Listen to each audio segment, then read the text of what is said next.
Bonjour et bienvenue. Je suis Patrice Diakité, coach en performance. Dans cette vidéo, je vais vous donner des astuces pour garder votre motivation pour la recherche d'emploi. On va tout de suite sur mon écran et on va voir ça ensemble. Donc c'est vrai que lorsque nous sommes en recherche d'emploi ou en reconversion, c'est vrai qu'il est difficile d'être constant dans notre motivation. Il y a des moments où ça va bien aller et des moments où on va être un peu plus fatigué, où ce sera un peu plus difficile. Donc nous allons voir ensemble comment vous pouvez rester motivé et comment vous pouvez justement persévérer dans votre recherche d'emploi. Et pour cela, je vais vous donner quelques astuces. Donc, quels sont les obstacles que l'on rencontre lorsque nous sommes en recherche d'emploi? Eh bien, généralement, quel que soit le poste sur lequel on souhaite se positionner, il y a une forte concurrence. Et oui, les postes actuellement sont compétitifs dans la mesure où pour un poste, il peut y avoir une cinquantaine, voire une centaine de personnes qui y postulent. Donc, cela peut être décourageant parce qu'il faut arriver à se démarquer à travers ces nombreuses candidatures. Le deuxième obstacle, c'est que lorsque l'on postule, le plus souvent notre candidature est refusée. Et cela peut semer le doute dans notre esprit et peut plomber notre motivation parce qu'on va se mettre à douter de nos compétences, à douter de nos valeurs, on va manquer de confiance. Et c'est un deuxième obstacle auquel il faut faire attention. Et le troisième obstacle, c'est le délai entre le moment où on a postulé et le moment où on a une réponse. Et ces trois éléments, que ce soit la concurrence, que ce soit les rejets, que ce soit les périodes d'attente, sont des facteurs forts de découragement. Donc, quels sont les effets négatifs du manque de motivation? On perd sa confiance en soi. On a une baisse d'estime de soi.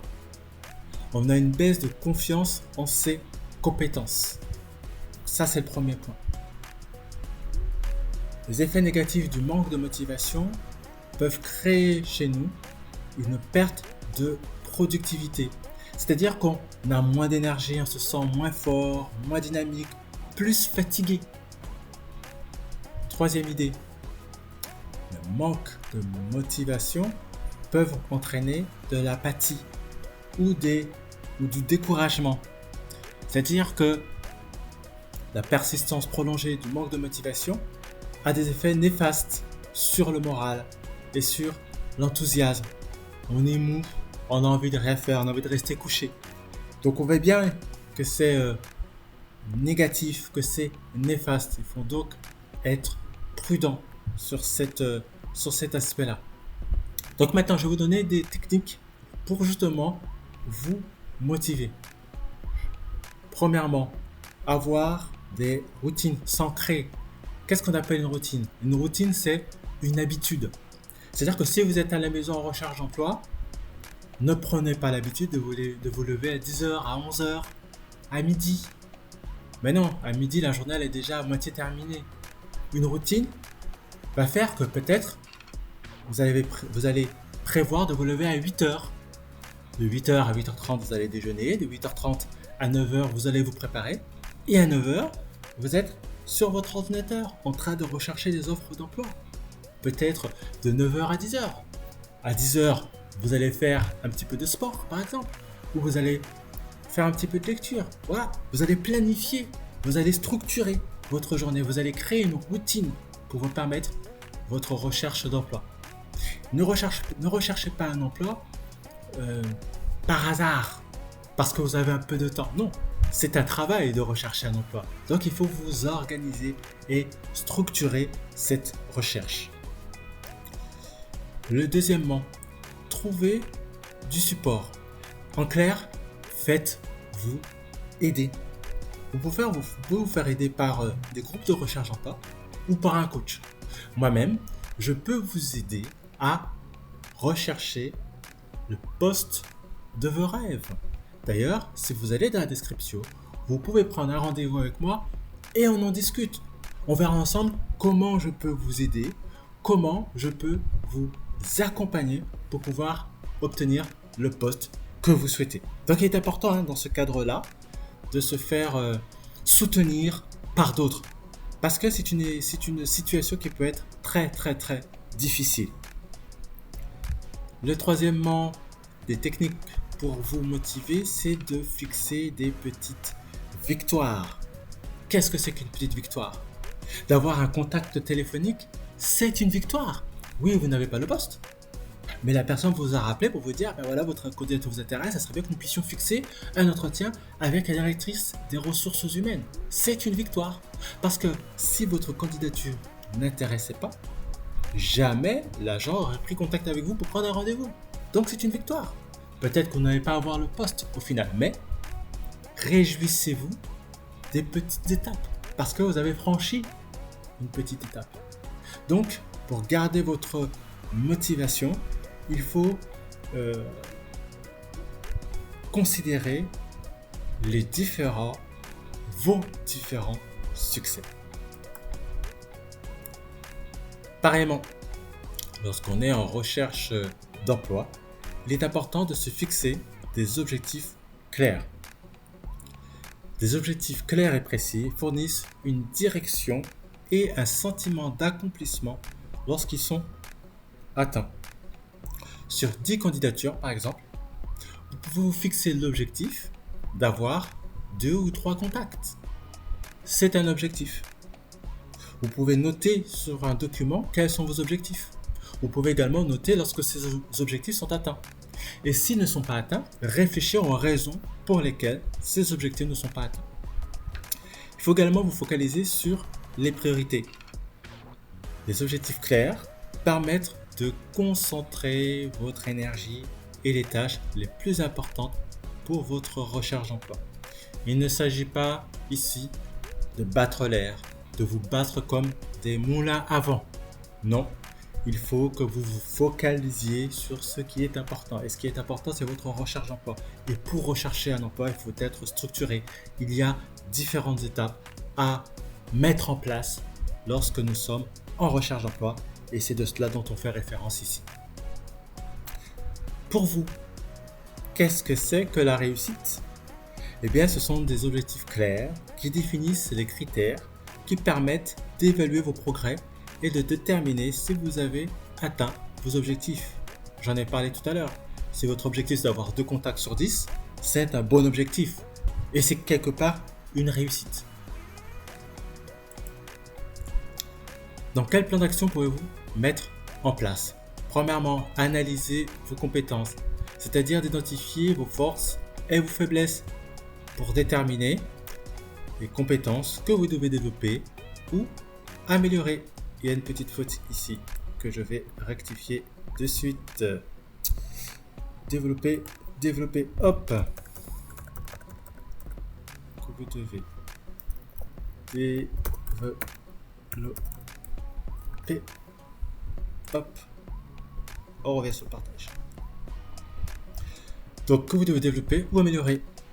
En 2, définissez vos objectifs, déterminez les résultats souhaités et créez des étapes spécifiques pour les atteindre. En 3, planifiez votre recherche d'emploi. Organisez votre recherche en définissant un calendrier. Mettez en place un planning avec les différentes tâches que vous devez réaliser. Et en consacrant du temps à la recherche, aux candidatures et aux entretiens. Quatrièmement, évaluez et réajustez. Surveillez vos progrès et ajustez votre plan d'action si nécessaire pour maximiser votre efficacité. Donc, en effet, lorsque vous êtes en recherche d'emploi, vous mettez en place un plan d'action et ce plan d'action est amovible. Il ne doit pas rester fixe, c'est-à-dire que peut-être qu'il y a des choses que vous pouvez améliorer ou ajuster.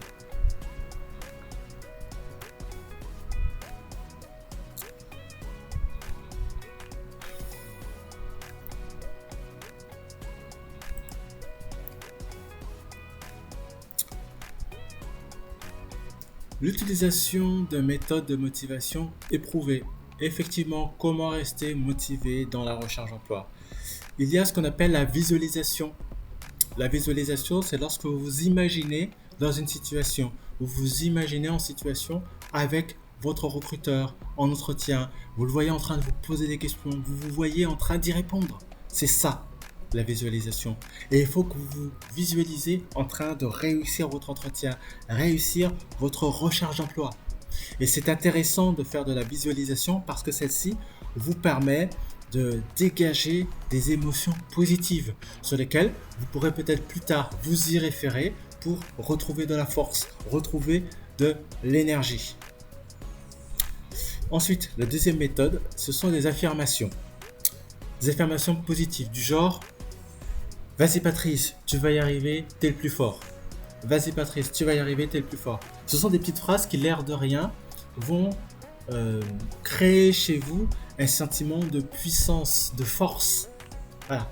Donc, le fait d'avoir ces petites phrases-là va vous donner du courage et de la force, tout simplement. Donc, c'est bien d'avoir deux, trois petites phrases qu'on peut se répéter devant le miroir. Allez, vas-y, tu vas y arriver. Et ces petites phrases-là vous donnent de l'énergie. La troisième idée, c'est de s'attribuer des récompenses. Lorsque, j'en ai parlé déjà précédemment, si vous avez si vous êtes arrivé à dégager un entretien, à avoir un entretien, ben vous pouvez vous faire une récompense. Une récompense, ça va être peut-être vous acheter un petit gâteau au chocolat, vous acheter une belle chemise, vous acheter un pantalon, aller au cinéma. Parce que vous avez passé un palier. Donc le fait de se fixer une petite récompense, ben, c'est toujours encourageant et ça peut être un facteur de motivation. Ou ce peut être, par exemple, vous vous le dites, vous le notez, ben, si j'ai un entretien, ben, à ce moment-là, je vais m'acheter telle chose. Tant que je n'ai pas d'entretien, je ne vais pas m'acheter cette chose-là. Voilà, comme ça vous lance un petit challenge, un petit défi. Et ça peut être un véritable et un réel facteur de motivation.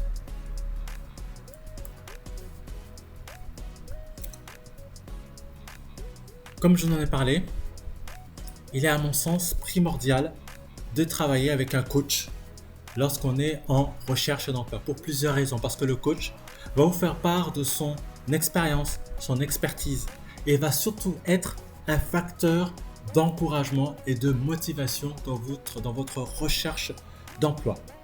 Il va vous guider, il va vous soutenir émotionnellement. Il va vous faire part de son réseau professionnel.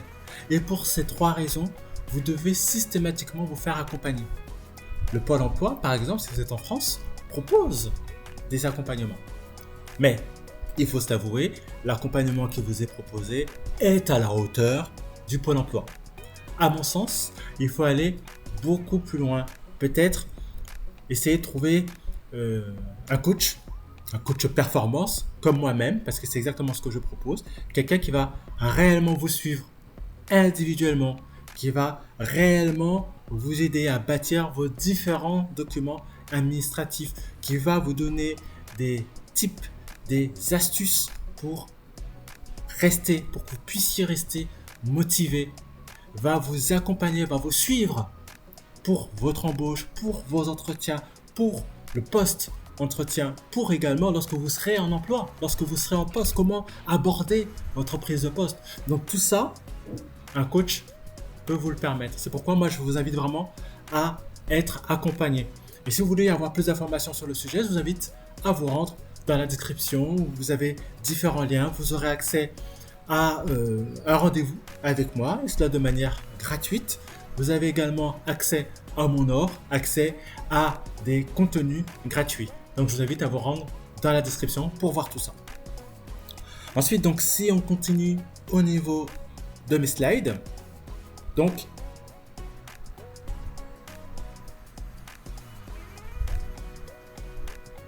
voilà les différents éléments que je voulais voir avec vous. J'espère que cette vidéo vous a plu. N'hésitez pas à mettre un pouce, c'est toujours encourageant. Et si vous avez des questions, n'hésitez pas à les indiquer dans les commentaires. Je tâcherai d'y répondre au plus vite. Je vous dis à bientôt pour une prochaine vidéo.